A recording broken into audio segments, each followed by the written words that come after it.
A stop order is a tool used by investors to limit losses or protect gains. Let us break down how it actually works. Think of a stop order as a conditional instruction. It stays invisible until the market price hits a specific number you have set. The key detail is that your order only activates when the price crosses your chosen threshold. It is an automated safety net. Investors use these to avoid watching the screen all day. It helps ensure you do not hold a losing position for too long. While a stop order is about triggering an action, a limit order is about defining the exact price at which you are willing to trade.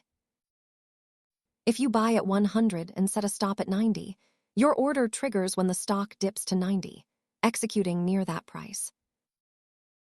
Remember that during fast market crashes, the price you get might be different than your stop price due to rapid price changes.